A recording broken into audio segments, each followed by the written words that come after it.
if you sleep 4 hours tonight, you're going to be fatigued tomorrow. It has nothing to do with years of or months or years of chronic stress wearing out your adrenals, causing them to not be able to produce enough cortisol.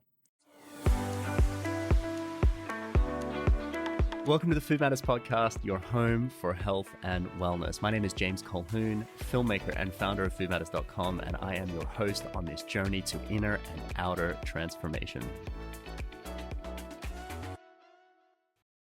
Before we dive into today's episode, I want to take a short moment to talk to you about the Food Matters Nutrition Certification Program, because studying nutrition completely changed my life. It helped me to heal my father, get him off 6 different medications, lose 50 pounds, and completely regain and transform his life and health. But the problem is that we're not really taught about nutrition in our schooling system. The medical profession is rarely pronouncing the facts of using nutrition as medicine. And we have a fast food industry that thrives off misleading consumers. So if you're looking to learn about how to use nutrition as medicine to either heal yourself or a loved one or help prevent chronic disease, or you want to take that next step on your study and nutrition journey and become a certified nutrition coach, then the Food Matters Nutrition Certification Program is for you. This is a 10-week or self-paced, internationally accredited certification program designed to take you through some of the most important topics on the latest research when it comes to nutrition and natural healing, including gut healing, autoimmune conditions, balancing hormones naturally, detoxification, biochemical individual approaches to nutrition. Plus, it brings together the best that we know about nutrition science and anthropological research, and bringing these two approaches together to help you cut through the confusion about what to eat and what to avoid for optimum health. To find out more about the Nutrition Certification Program, plus to download your curriculum guide, head to foodmatters.com/study. You can pause this right now. It will only take you 30 seconds. That's foodmatters.com/study, or you can head to the show notes for more information. Have a beautiful day. Hey everyone, it's James here from Food Matters, and today my guest is Ari Whitten. He is the #1 best-selling author and creator of the Energy Blueprint System for overcoming fatigue and increasing energy levels. He's an expert in energy and fatigue, and we're going to be talking a lot about that today. His website is theenergyblueprint.com, and key topics we're going to be covering are things like different foods to eat and avoid for energy levels and for optimum mitochondria functioning. We're going to be talking about why caffeine and stimulants might not be the answer. So this is going to be a little bit controversial for the people that love their morning cup of joe. And we're going to be talking about superfoods for energy. Plus, I'm really interested in speaking a lot about blue light, red light, circadian rhythm, things like this, so that we can understand how to best optimize our sleep and exposure to different types of light for energy. Ari, how are you doing? I'm great. Thanks so much for having me, James. So you're in Costa Rica. Tell me, why are you living there at the moment? To escape some of the madness, mostly. Yeah, I really want to raise my family in a simpler way, close to nature, have a strong relationship with the ocean and surfing, and just really craving simplicity more than anything. You're speaking my language. My family and I moved to Vanuatu, which is a small tropical island in between Australia and Fiji, about 3 or so years ago, and we have a home there overlooking 2 surf breaks, and we are in the ocean every day. And it's a very simple life with natural foods that come out of the ground, and it feels like how humans are meant to live, right? When you go back to a city, you're like, why do people pile into these buildings? What do they do all day, you know? Yeah, I agree. When I go to a city now, it feels dystopian to me. I'm like, why would anybody live here? And cities in places that don't make sense. Like, I mean, I was recently in Denver. I went to a Joe Rogan show, which was quite an experience. I think I laughed so hard, I lost my short-term memory. I can hardly remember a joke that he said, but I was there about 2 weeks ago, and there was just, it used to be like a rancher town, dust going through the town and carriages. And then all of a sudden there's just these monolithic, rectangular buildings towering towards the sky. And I'm like, what industry is being created? What value is being created out of that? And I feel like it's more of a parasitic value system, right? There's like this extraction idea. Like if we get people to bank with us or finance with us or buy a house or just do the things that you're meant to do in the West, these companies will just scrape a little bit off the top and then have to build these huge monolithic institutions to basically, just chip away at our hard-earned cash, and make it more difficult for us to thrive as humans. And I feel like there's a new emergent future where companies are thinking about how we, and this was something that Mike Sherbakov, a friend of mine who's in our Transcendence docuseries, talks about, how we're moving to this, like, it used to be about profits, then it's about the planet, and now it's about people in the sort of 90s. And now it's more about purpose for organizations. And we're seeing more purpose-led entrepreneurs. And in fact, probably one of the most successful entrepreneurs of our generation is like championing free speech and, building electric vehicles, and controversial or not, like trying to get us an escape plan for planet Earth. And I think that's interesting, that instead of it just being like profiteering off oil or resources, we have people that are trying to make a difference. I don't know. I feel this vibe. Yeah, I'm with you 100%.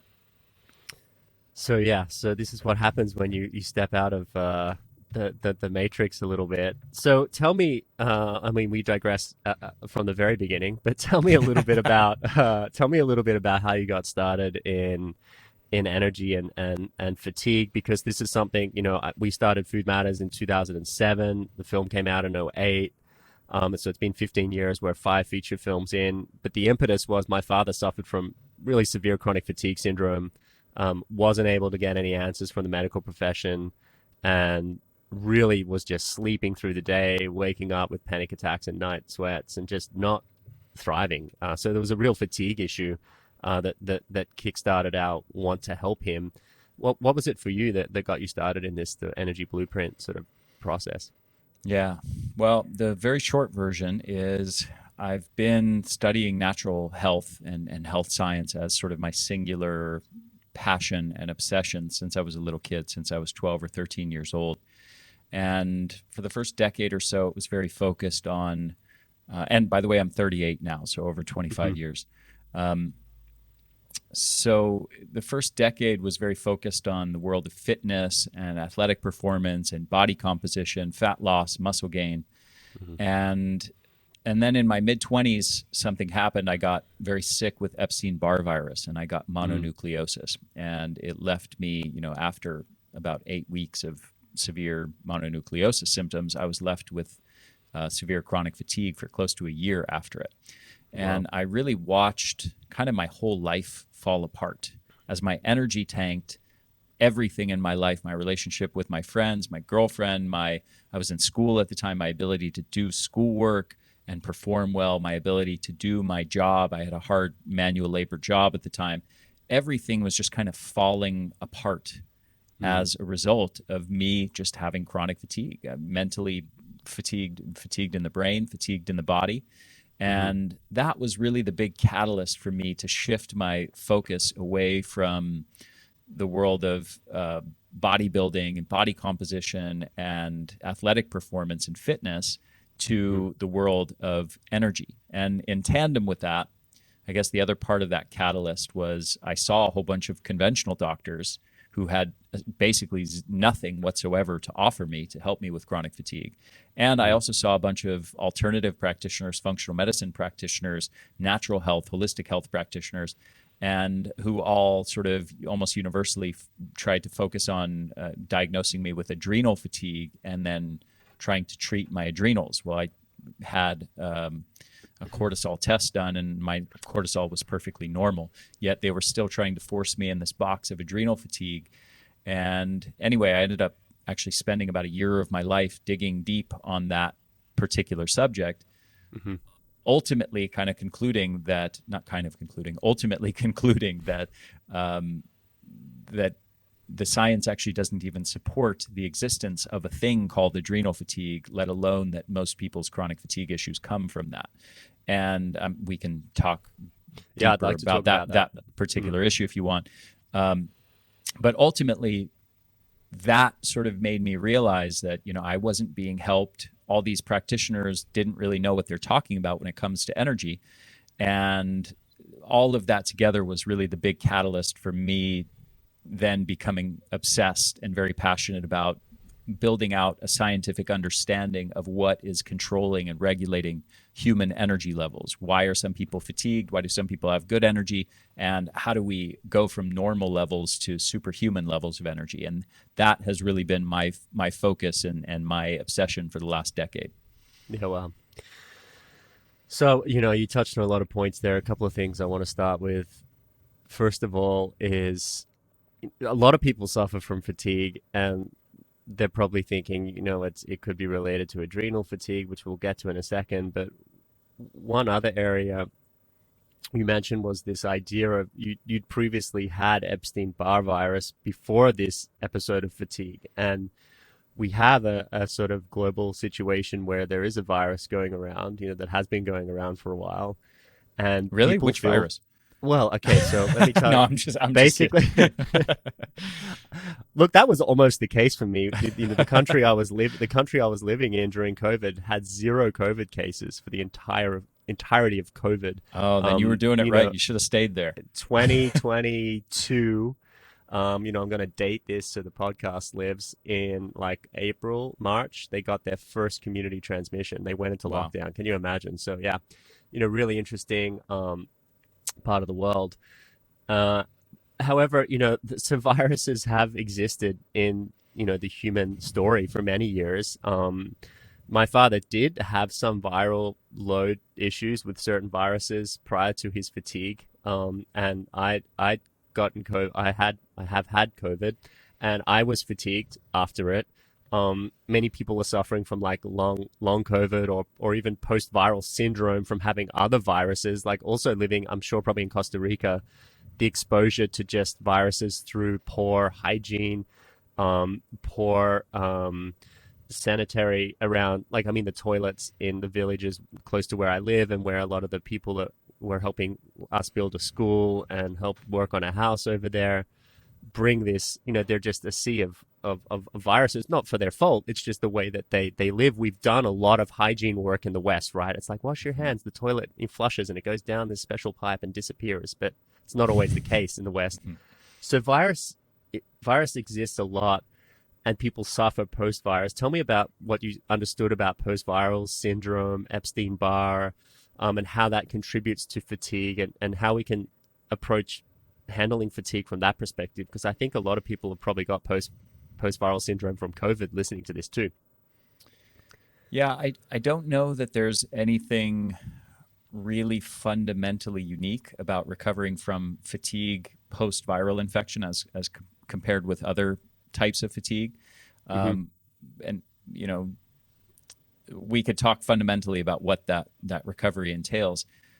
There is, I guess this is a bit of a sort of tangent, but there are people who suffer from chronic infections. And I've known a number of people, and I've had a bunch of many people who are, in my Energy Blueprint program who are convinced that their chronic fatigue is the result of a specific chronic infection like Epstein Barr virus or cytomegalovirus or something like that. And I've watched in many of these cases, I would say almost all of them, when they try to go about fixing their issues by targeting their infection, by seeing practitioners who are chronic infection specialists and who are prescribing them a boatload of supplements and sometimes drugs, targeting their infection, specifically antiviral herbs, antiviral drugs, immune boosters, and things like that. In my experience, I would say I have not seen that work well almost all the time. I can't think of a case where I've seen it work well for anyone.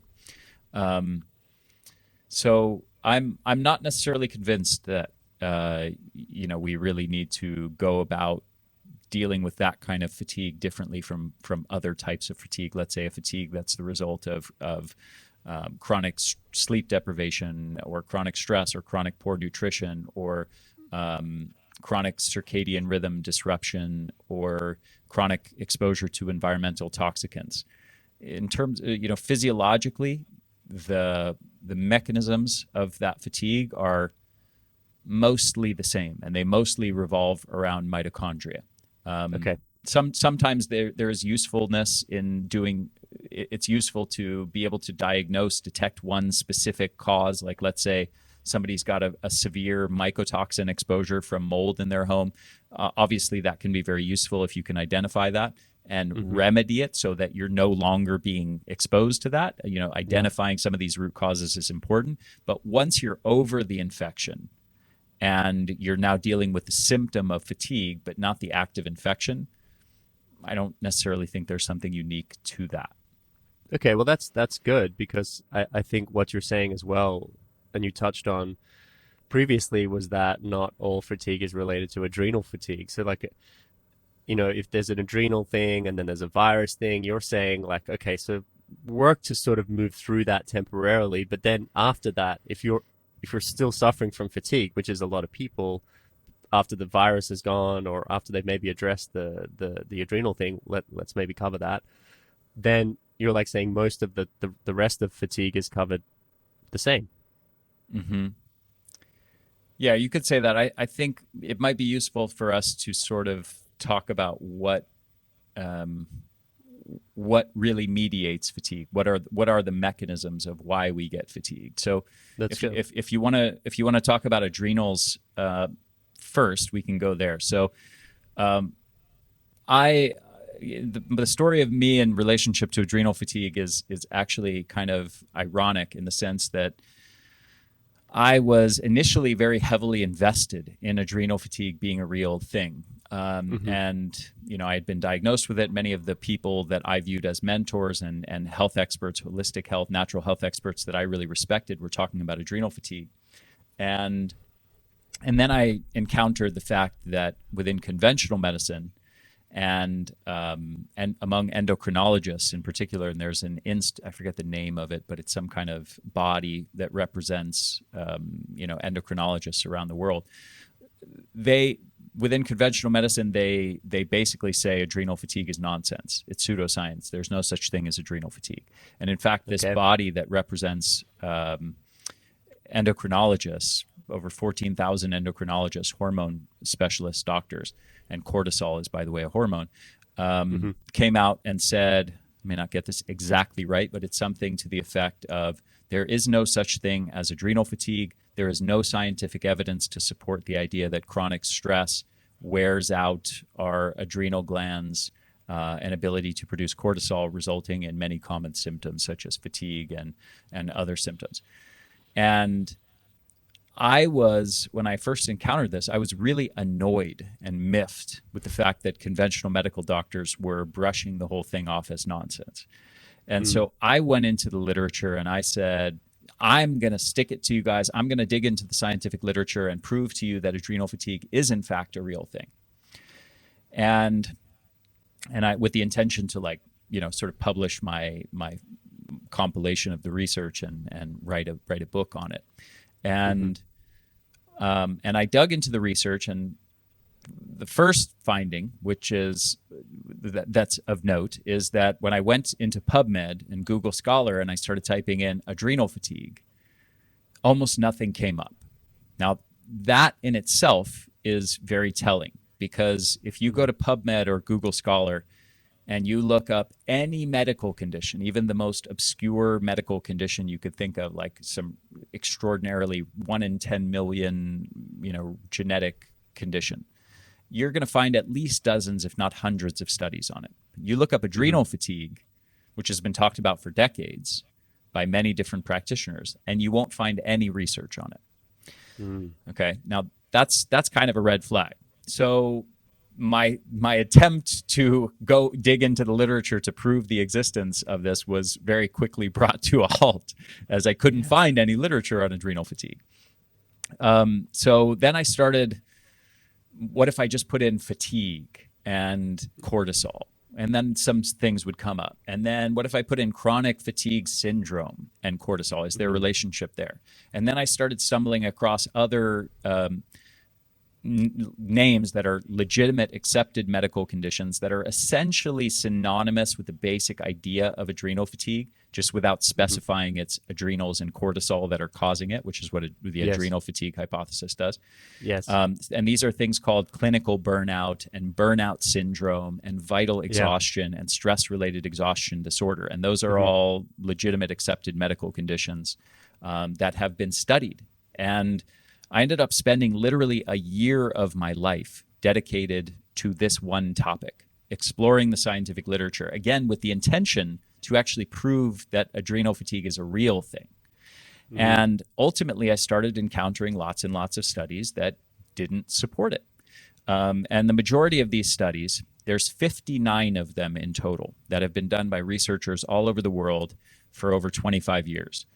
And the basic gist of these studies is they take a group of people with one of these fatigue syndromes that I just mentioned, and they compare cortisol levels, or sometimes they do other tests of HPA axis function, hypothalamic pituitary adrenal axis function.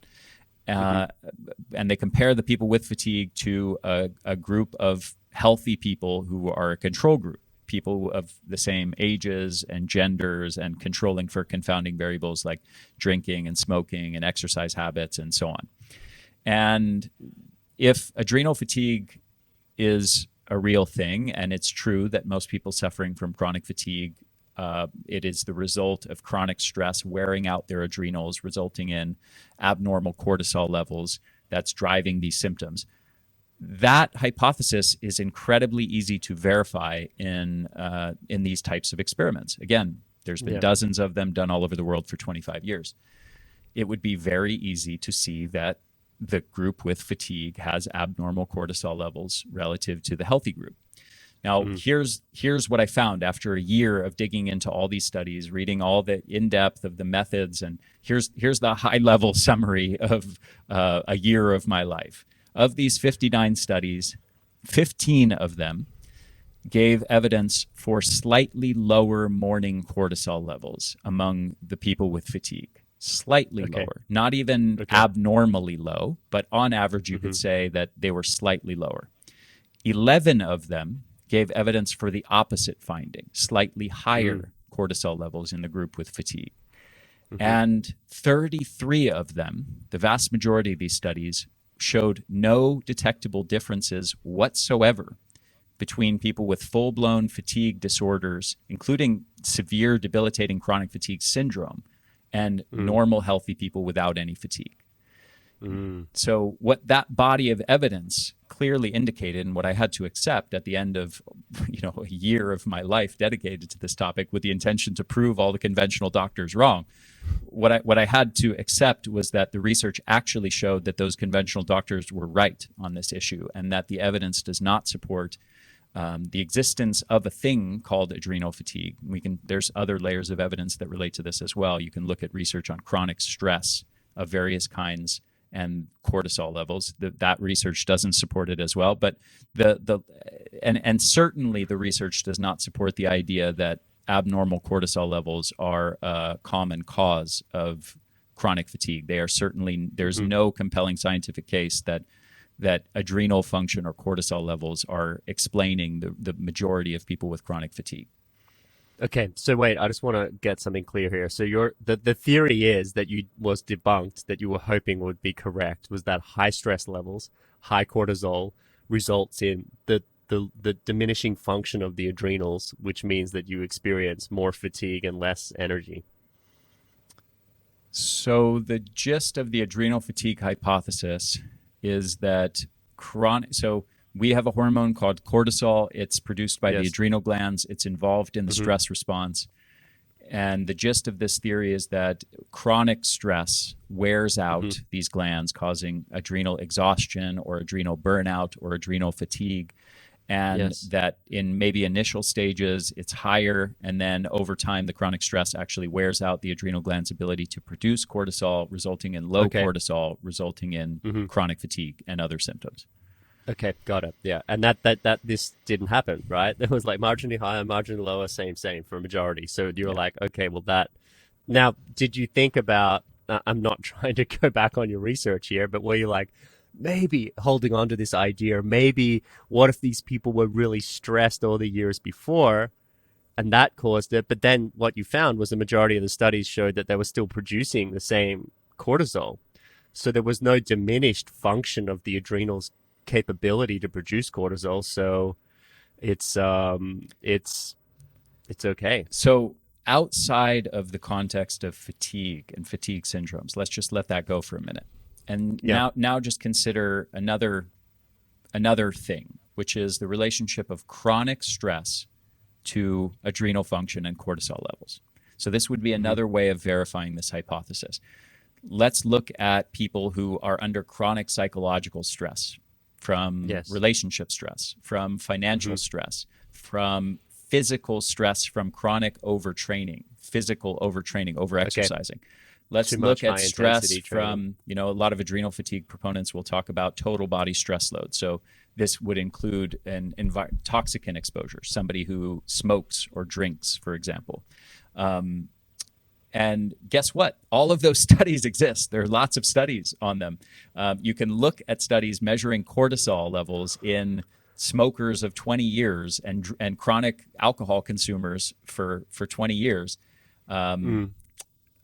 versus healthy non-smokers or healthy non-drinkers. Or you can look at people with diabetes, which is obviously a huge metabolic stressor, or obesity. Yes. These are obviously major contributors to total body stress load. And you can look at people who have been obese or diabetic for years or for decades. And across the board, in every type of those studies I just mentioned, every type of chronic stress you can imagine, from psychological stress to toxicant exposures to chronic disease states and metabolic stress, psychological stress from every type of stressor you can imagine to physical stress from overexercising, none of that research supports the notion that there is ever a point where the adrenals are taxed from chronic stress such that they can't produce enough cortisol. There is no compelling scientific evidence that adrenal fatigue is a thing. Okay. Interesting. So what's happening then? What's going on? If it's not the adrenals, if it's not our capability to produce enough cortisol, then there's something else at play, right? Because a lot of those lifestyle factors, from an anecdotal perspective on my side of the equation, do tend to lead, are common for people that are suffering from chronic fatigue. But it could be something else. Sure. And I just want to add to one of your acronyms earlier, like it's a non-professional acronym, but I say that my father had BOMAPS, which is burnout middle-aged professional syndrome. Oh, I like that. It's you can take that, of course, but it's not professional. It's not in any medical journal, so maybe we need to update it. But yeah, say it again. BOMAPS. Yeah, BOMAPS, burnout middle-aged professional syndrome. Okay, I like that. Very, very nice. Yeah. So tell me what's going on then if it's not the adrenals and it's not really cortisol issue and people are still fatigued. What is the issue? Well, let me give a couple examples, just to kind of nail this point home if anybody's still skeptical.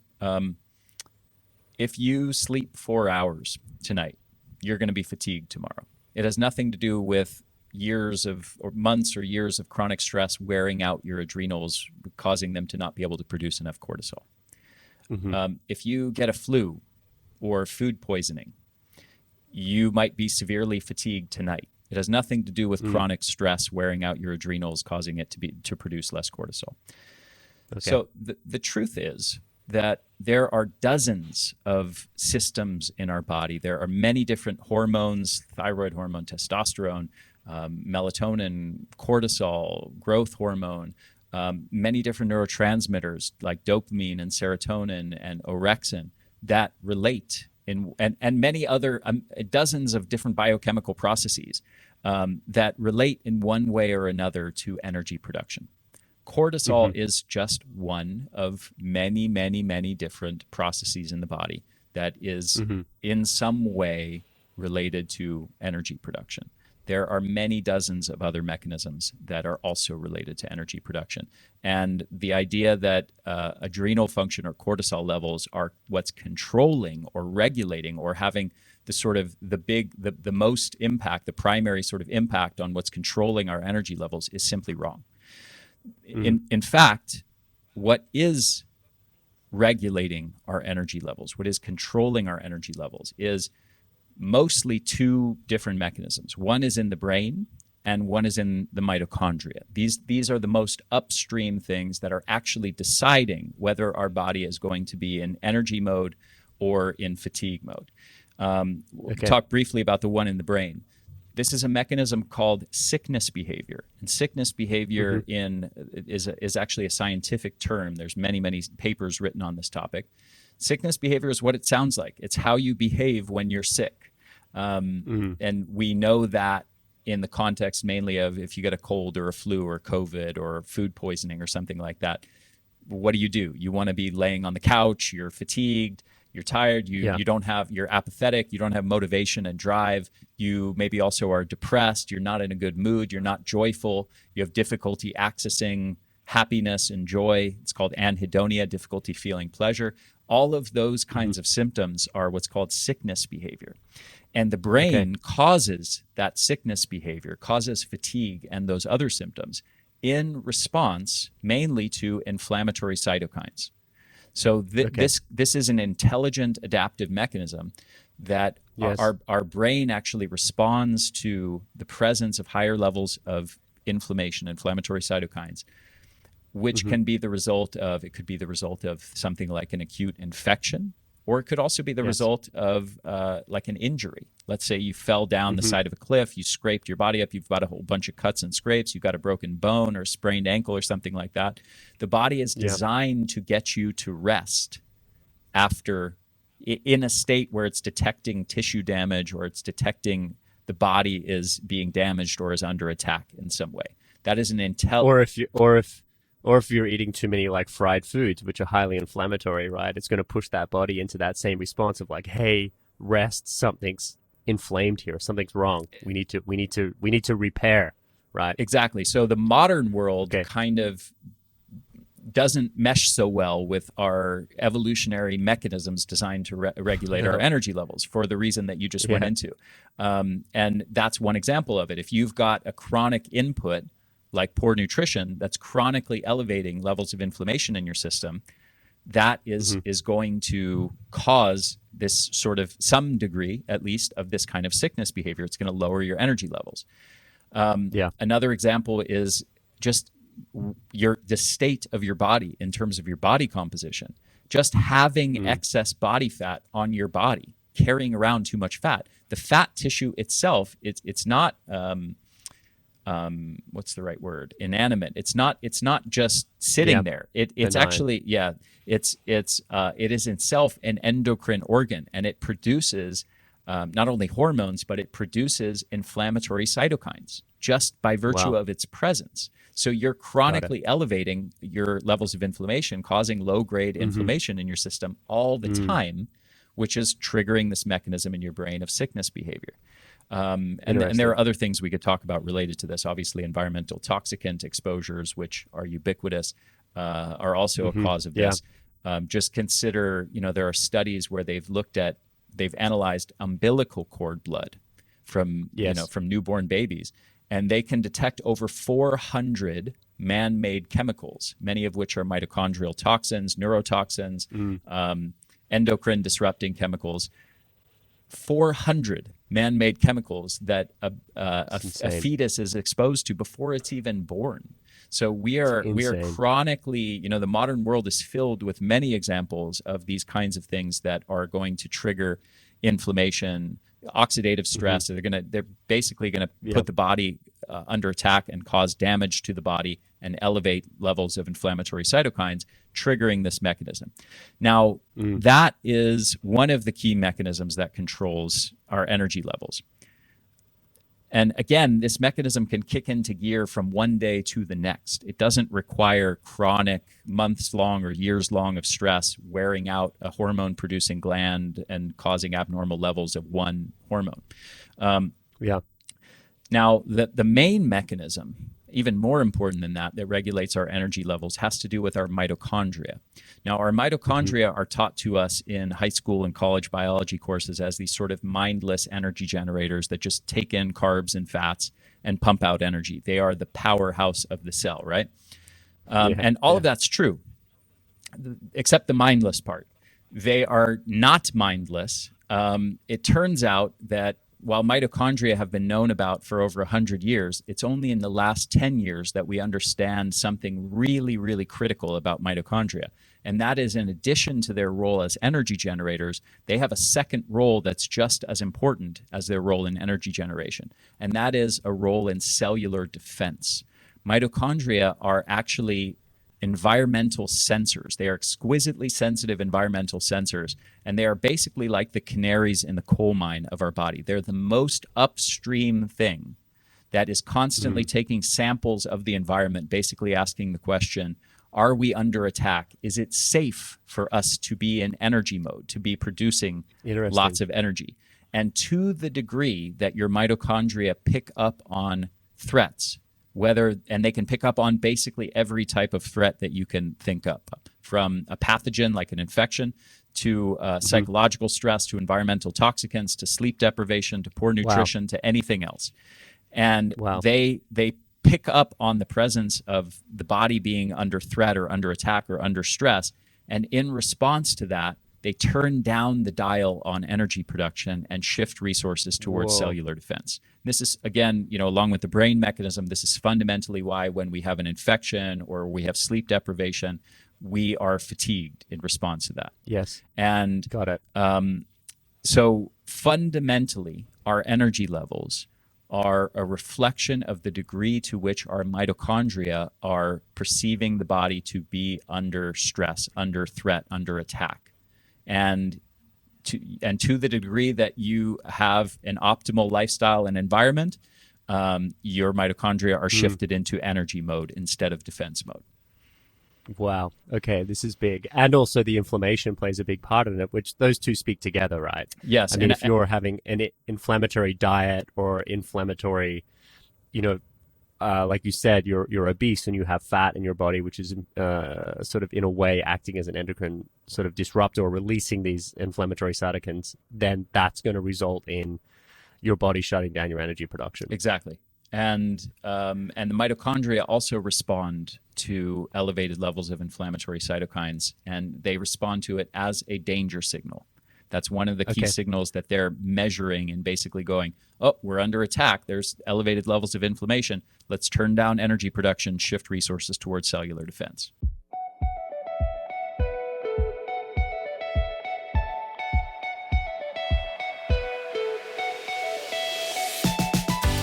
Are you suffering from gut issues, an autoimmune condition, chronic pain, imbalanced hormones, and you just can't seem to find a solution? Well, you're not alone.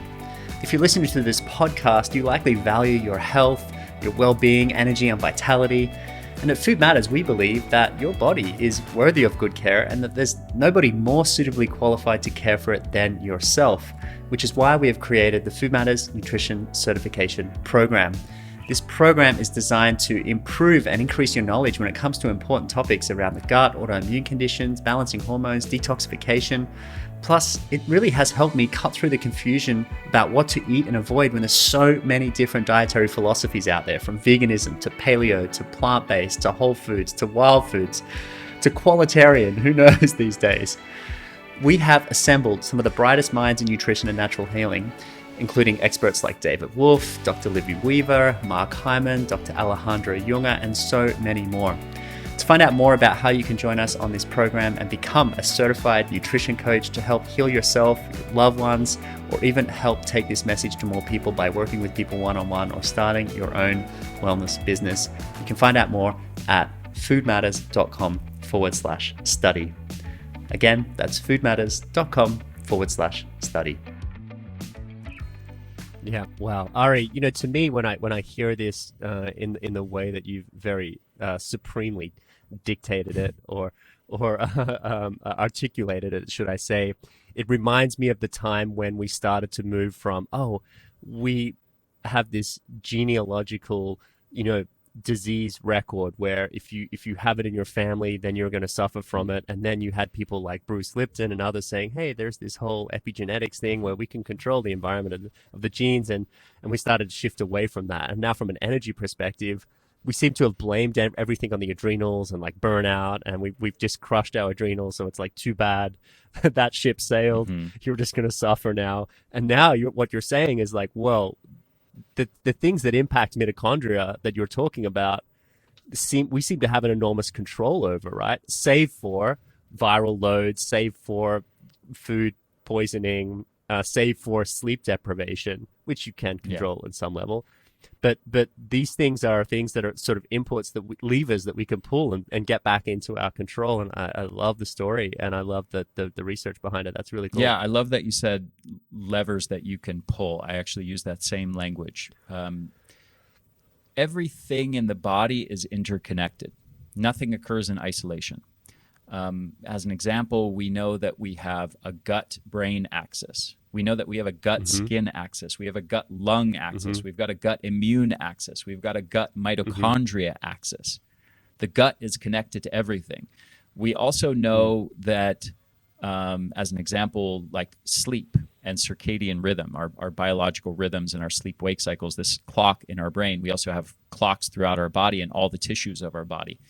These circadian rhythms also impact on numerous different mechanisms that basically affect every system of our body. So, for example, our brain has a system of lymphatic drainage. It cleans itself out of toxins and cellular debris every night while we sleep. If your circadian rhythm and sleep is impaired, that's not going to happen as well. Autophagy and mitophagy, this process of cleaning up damaged cellular parts and damaged mitochondria in our cells and rebuilding new healthy parts in mitochondria, depends on a healthy circadian rhythm and sleep. If your sleep and circadian rhythm are disrupted, the cells of your body and your mitochondria everywhere throughout your brain and your organs, your muscles, everything, they're not going to do that as well. So you're basically functioning today on yesterday's broken down, worn out cell parts in mitochondria. The circadian rhythm impacts on numerous different neurotransmitters in the brain that impact on mood and motivation and energy and drive and cognitive performance, and sleep and relaxation. There's hormones that are tied into the circadian rhythm, like thyroid hormone, like cortisol, like insulin and melatonin and testosterone and growth hormone. Which all have key roles in our body that are in one way or another related to cellular health and energy production. And so if you disrupt gut health through poor nutrition or any other cause, psychological stress, environmental toxicants, if you disrupt circadian rhythm and sleep, you are guaranteed negatively affecting every system of your body. These are levers that are either, these are these fundamental environmental inputs. And Bruce Lipton's work is great, though the mistake that he made is reducing sort of all of epigenetics down to the psychological, down to the mental, kind of like the biology of belief. He made the entire story of epigenetics into a story of what's going on psychologically, and that's simply inaccurate. I think he's modified that in more recent years, but hopefully he has. But of course, the story of epigenetics is not only about what's going on psychologically and your beliefs and your mindset and your psychological states, emotional states, but about your nutritional inputs and your circadian rhythm light 100%. Inputs and your movement habits and your environmental toxicant exposures and all these, and of course also psychological stress, but the entirety of what's going on at the lifestyle and environmental level has a huge impact on what genes are getting expressed or not expressed. And ultimately, what I'm getting at is everything in the body is connected. Nothing goes wrong in isolation.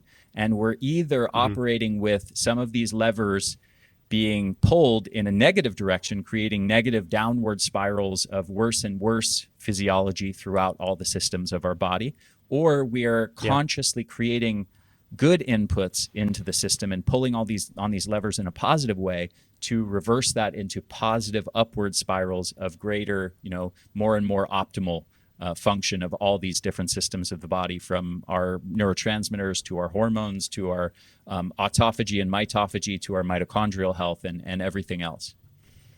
Nice. Yeah, I think Bruce has updated a lot of his work, but a lot of his work is based around beliefs and around stress and things like that. And even if you think about stress, like you say, well, okay, if people are stressed, that's going to, decrease their capability to have a strong immune system, and so that's going to put them into a state of sickness, which is going to potentially result in a state of fatigue, right? But if we think more focused just around food, tell me about what are some of the most deleterious inputs we can put in, like people can put into their bodies from a food perspective, that are going to put the mitochondria into this state of like, I do not want to produce energy. Obviously, anything inflammatory, right? I think because you're saying that's an issue. Is there anything else in your research which are just like big energy robbers when it comes to food? Oh yeah, I just wrote like a 350-page book on it. So it's called Eat for Energy, and that's basically like the distillation of my 25 years of knowledge around nutrition and energy. And that's available now? Yeah, it was just published. Today is the 18th. It was published on the 10th, so 8 days ago. Congratulations. Yeah, thank you. So so maybe I'll give like sort of a very general overview of what's covered there. The first chapter is all about explaining how the mitochondria work to control our energy levels, which I explained a lot here. Then the second chapter is all about how nutrition interacts with our circadian rhythms. So we have a central clock in the brain. We have peripheral clocks throughout the whole body. The central clock in the brain is primarily responsive to light inputs, and the peripheral clocks in all the other tissues of our body, our heart and our liver and our intestines and our muscles and our hormone-producing glands, those clocks are primarily responsive to nutritional inputs. So there's strategies we can optimize there to optimize the circadian clocks.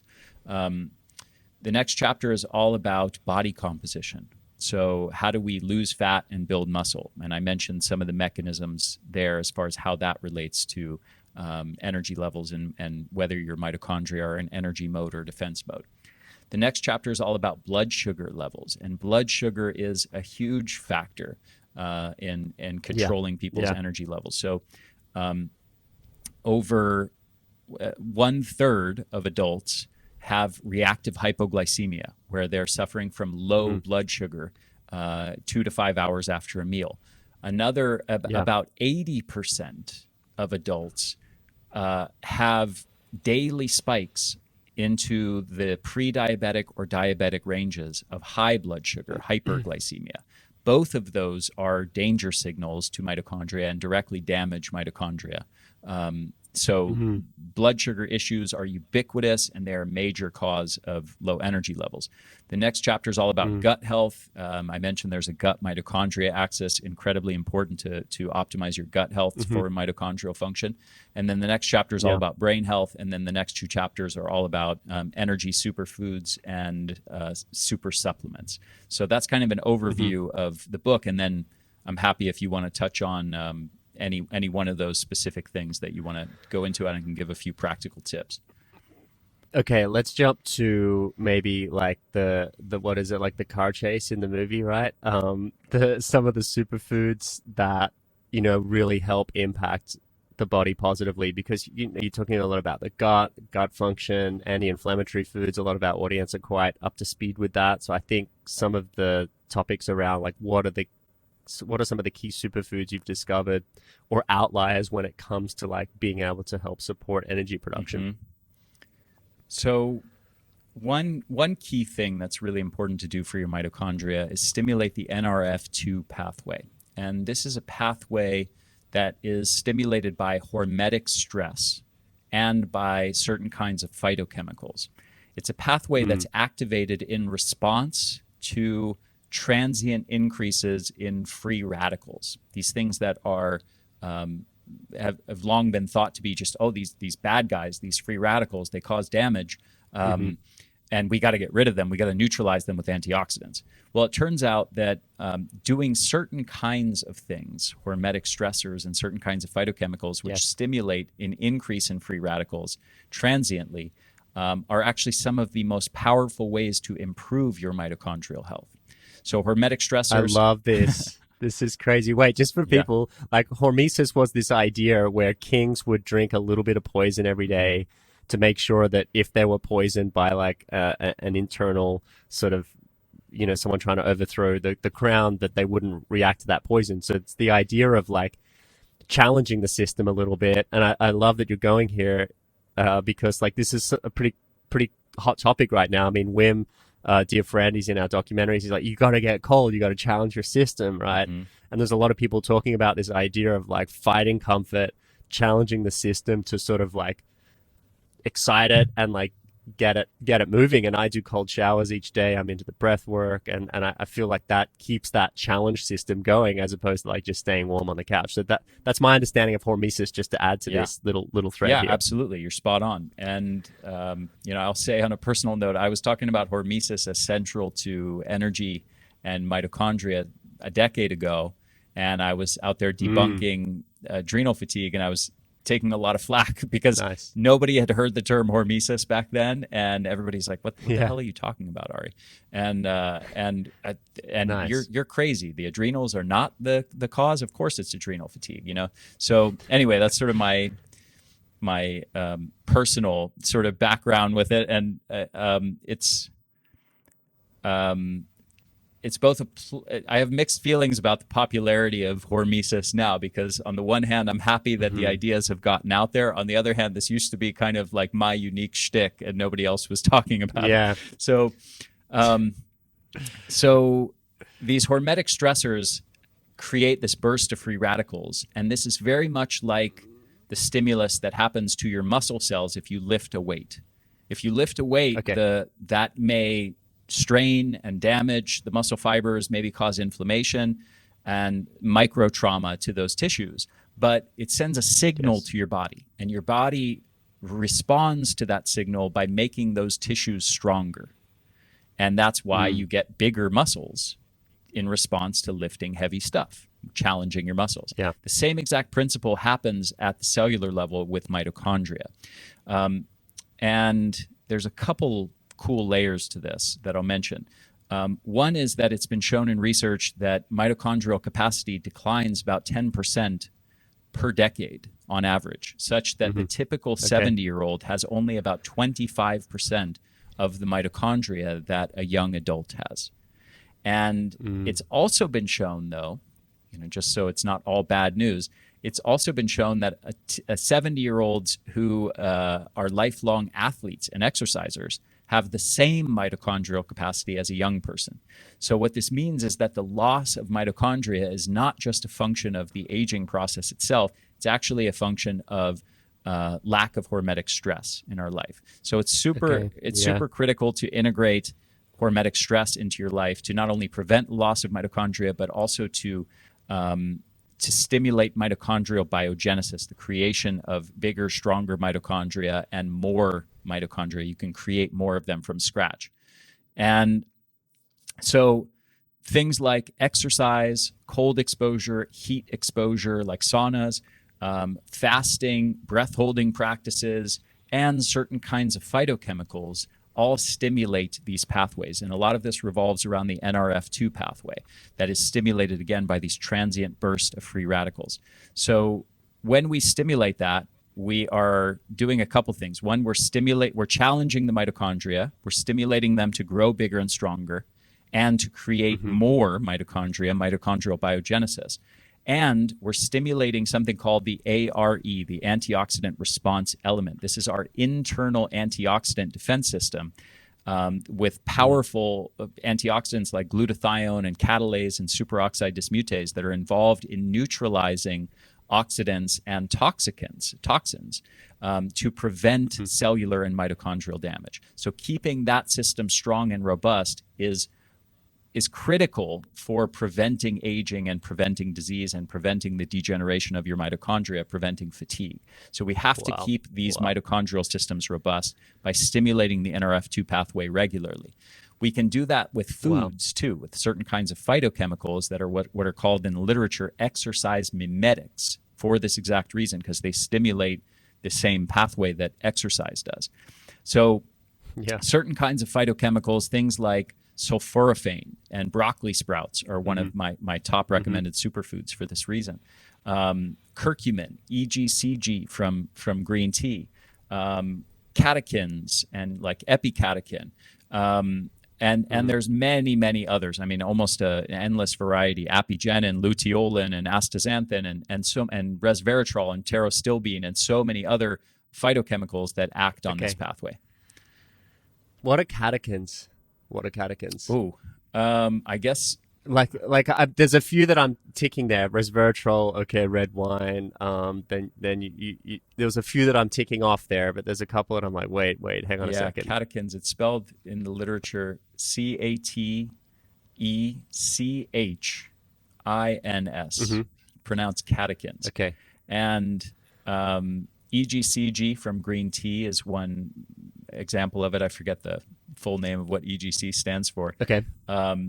Yeah, but that's a common one. I guess that to answer your question, what is a catechin would require some kind of it's a phytochemical, right? It's a phytochemical. So it's in green tea. Resveratrol is in red Correct. wine. You know? So let's look at some of the actual food groups to land the plane on this for people. So you said curcumin, that's in turmeric, right? So we've got turmeric, we've got green tea. Yeah.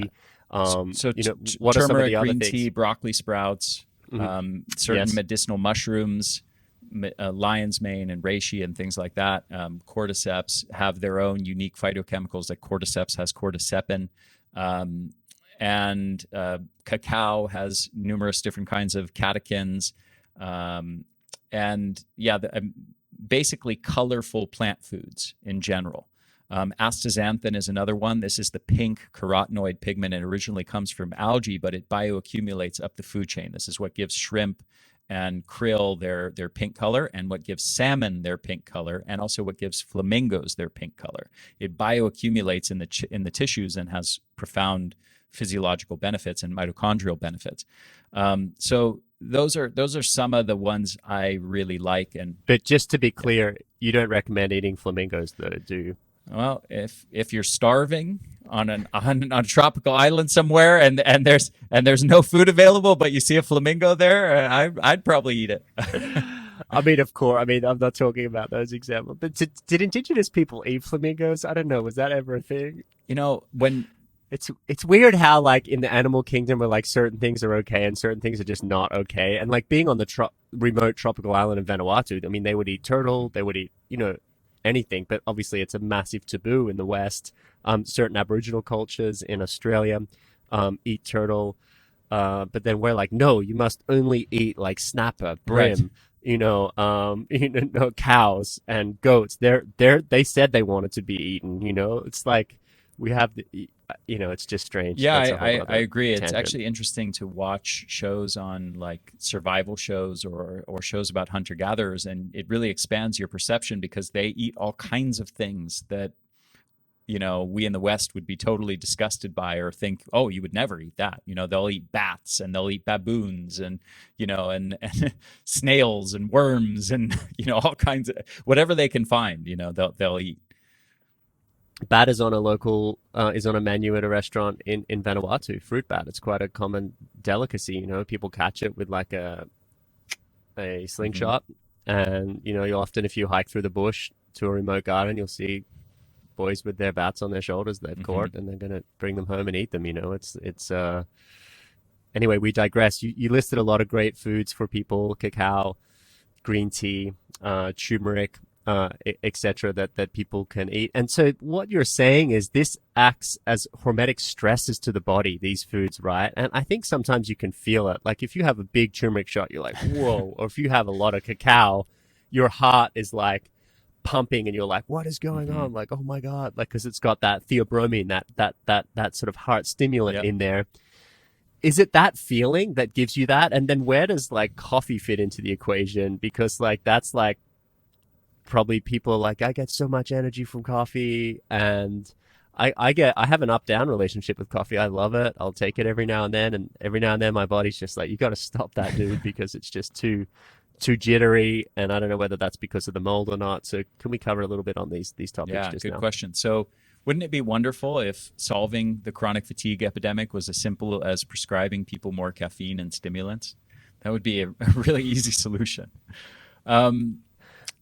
So caffeine is an interesting thing, and stimulants in general, but caffeine especially. It's the most widely consumed drug in the world, and it's really kind of an insidious thing, and it's also a complex thing because there's quite a bit of research showing health benefits and lower rates of certain diseases associated with coffee consumption. So this is not a case of pure black and white. Coffee's bad or coffee's good. You should never consume it, or you should drink tons of it because it shows lower rates of diabetes or liver disease or whatever else.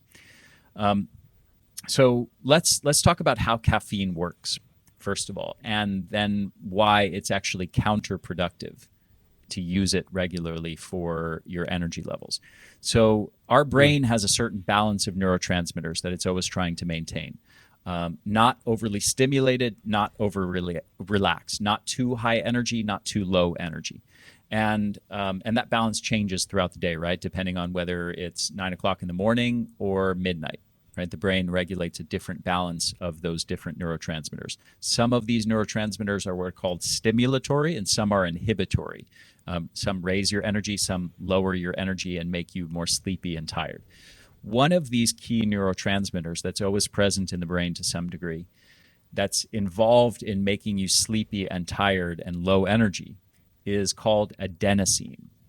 So when it's present in high amounts, when there's lots of adenosine floating around and it gets into these adenosine receptors in the brain, it triggers a cascade that lowers your energy levels, lowers your wakefulness, makes you sleepy, tired, low energy.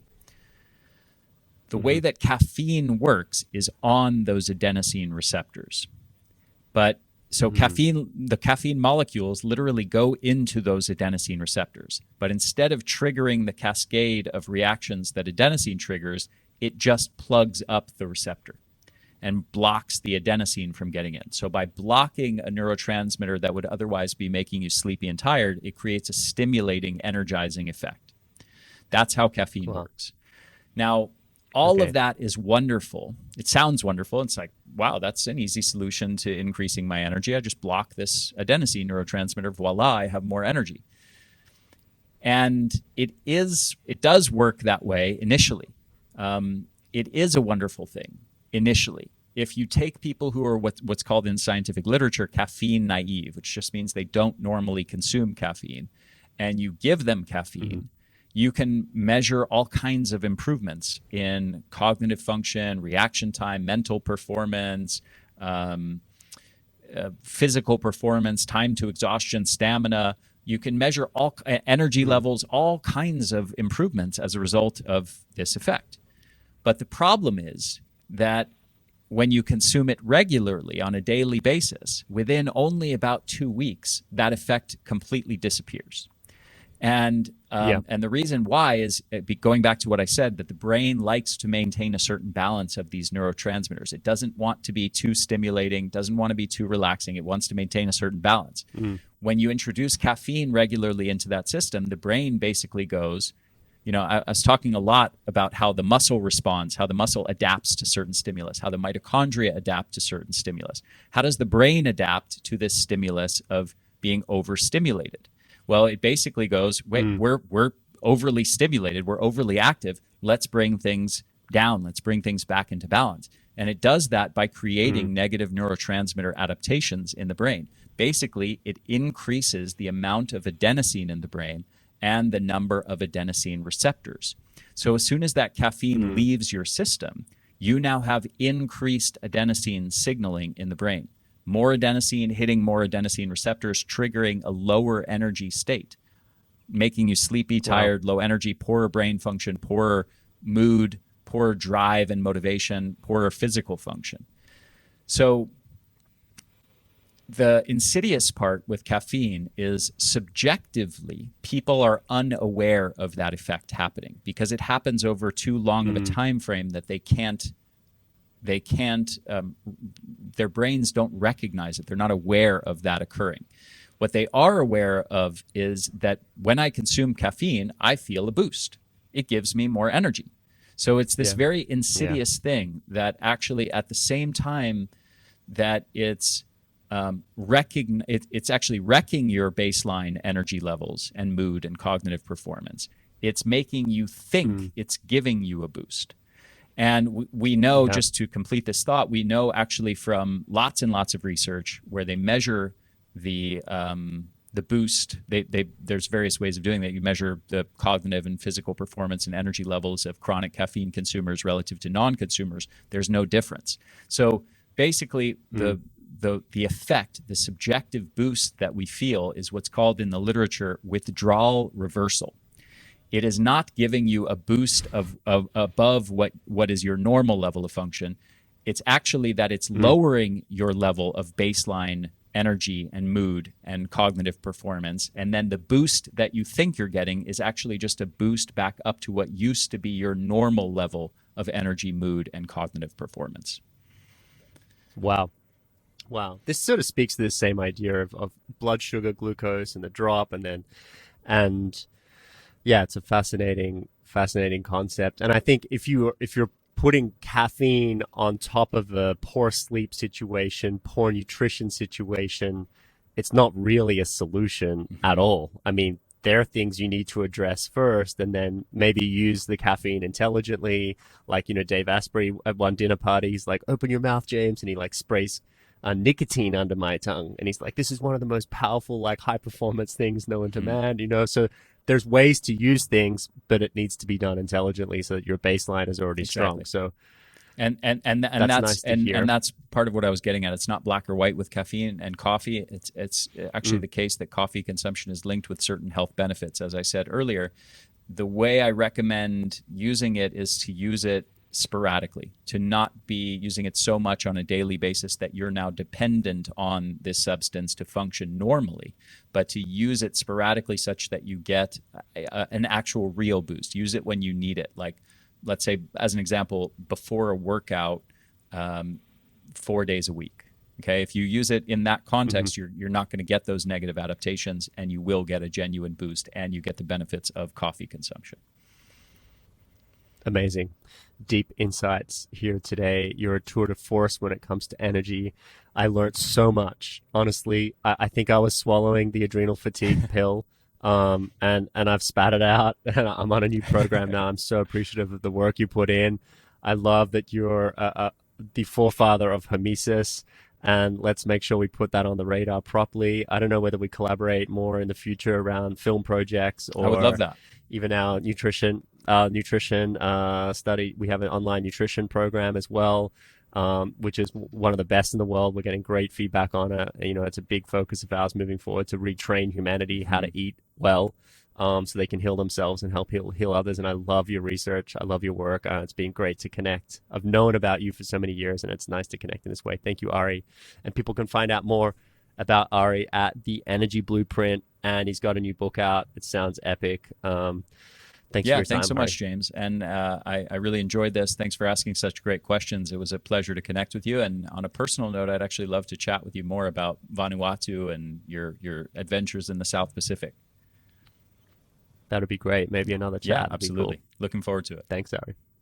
You too. Have a great day. Ciao. For everything that we've mentioned in today's episode, you can check out the show notes. There will be links and information there for you. And before I go, I just wanted to say thank you so much for taking the time to invest in yourself and be here for this podcast. If there's anybody that you can think of who could benefit from this information, please make sure to share it with them. We believe in the power of life-changing information, and it's especially powerful when it's shared from a trusted source. And finally, if you could leave us a comment or make sure to subscribe to the podcast, we would greatly appreciate that. It helps us continue to bring you this life-changing information, and make sure that you get all future podcast updates sent to you. Have a beautiful day, and thank you once again.